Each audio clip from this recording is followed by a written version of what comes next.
The rain poured relentlessly against the tall windows of the Ashton estate, a mansion that sat like a crown atop the hills outside New York City.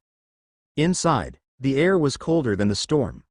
Damon Ashton, one of the wealthiest men in America, paced across the marble floor of his study. His phone buzzed endlessly with stock alerts and boardroom updates, but tonight his attention wasn't on the markets. It was on the maid who stood trembling by the door, her hands clasped tightly together, eyes downcast. Her name was Evelyn. To the rest of the staff, she was just another cleaner, a quiet woman in her 60s who rarely spoke of her past. To Damon, she was an inconvenience, a reminder of a world far removed from private jets and glass towers. She had been late again. Dinner had not been prepared the way he liked, and in his world, perfection was non-negotiable. "Pack your things," Damon snapped, his voice sharp as a whip. "You're done here." Evelyn flinched. She opened her mouth, perhaps to apologize, but nothing came out. Her throat tightened as she looked at him, her eyes glistening, holding something more than fear, something like heartbreak. For a moment, Damon noticed it. But he brushed it away, convinced he was simply dealing with another careless employee. "I don't tolerate incompetence in my house," he continued. "You've had chances, and you've wasted them. I want you out by morning." The storm outside cracked with thunder, almost echoing the cruelty in his words. Evelyn gave a small nod, swallowed hard, and quietly left the study. Damon poured himself a drink, convincing himself he had done what was necessary. Yet a strange heaviness lingered in the room, something he couldn't quite name. Upstairs, Evelyn packed her worn suitcase. Each item she folded carried decades of quiet sacrifice. She had come to this house not for money, but for something else entirely, something Damon would never have believed. She paused, staring at a small, faded photograph tucked deep into her bag. In it was a boy of 6, with dark curls and curious eyes, smiling wide as though the world belonged to him. Her son. Her only child. The one she lost to a system that told her she wasn't good enough to raise him. That boy was now Damon Ashton. Evelyn pressed the photo to her lips, whispering words no one would hear. She had cleaned his home for months, watching him from the shadows, trying to gather the courage to tell him the truth. But every time, fear stopped her.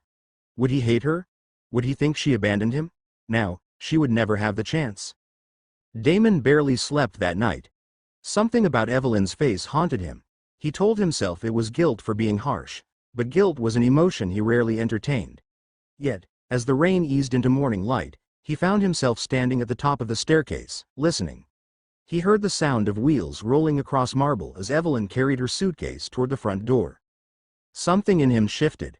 "Wait," he called, his voice carrying through the silence. Evelyn froze.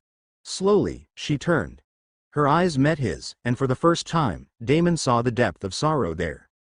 "Why do you look at me like that?" he asked, his tone less harsh now, tinged with curiosity. She hesitated. Her lips trembled. And then, unable to hold it in any longer, she whispered, "Because you're my son." The words hit him like lightning. Damon laughed bitterly, shaking his head. "What kind of manipulation is this? Do you think I'm naive? My mother died years ago." Evelyn's eyes filled with tears. She reached into her bag and pulled out the faded photograph, her hands trembling as she held it out. Damon's breath caught as he recognized the image. It was him. The same smile, the same scar on his chin from when he fell off his bike at 6. His glass slipped from his hand, shattering against the marble. "I never left you," Evelyn said, her voice breaking. "They told me I wasn't fit, that I couldn't provide. They took you away, gave you to a family with means. I tried to fight, but I was young, alone, and poor. I searched for you every year, every birthday, praying to see your face again. When I finally found out who you had become, I just wanted to be near you. Even if it meant scrubbing your floors." The room spun around Damon. He felt like the ground beneath him had crumbled. All the years he believed his mother was gone, all the anger he buried about being abandoned, it shattered in that single moment. And standing before him was the woman who carried him into this world, the woman he had just cast out like she was nothing. "I don't believe you," Damon muttered, though his voice lacked conviction. Evelyn's hands shook as she pulled up her sleeve.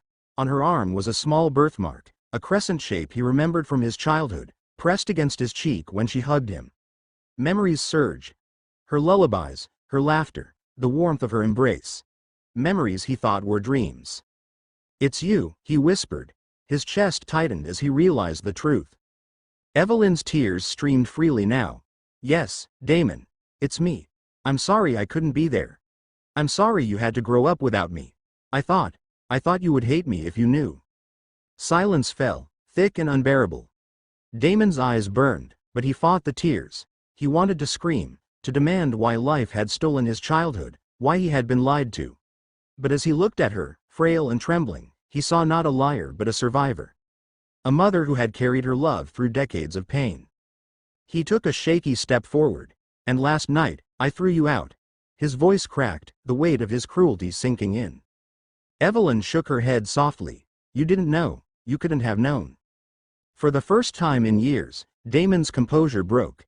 He collapsed into a chair, his hands covering his face. "All this wealth, all this power, and I couldn't even recognize my own mother." Evelyn slowly approached, her heart aching.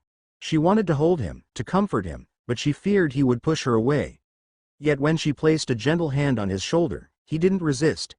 Instead, he leaned into her touch, like the little boy she once knew. The storm outside had passed, and sunlight spilled into the mansion. Damon lifted his head, his eyes red but softer than before. "I don't want you to leave," he said, his voice raw. "Not now, not ever again." Evelyn smiled through her tears.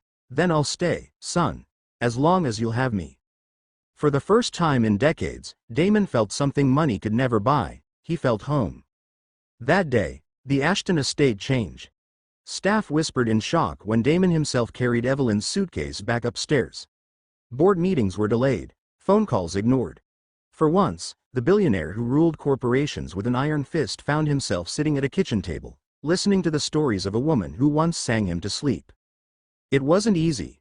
Resentment lingered in Damon's heart, questions without answers. But each day, as Evelyn cooked meals with care and told him about the family he never knew, the walls around him began to crumble.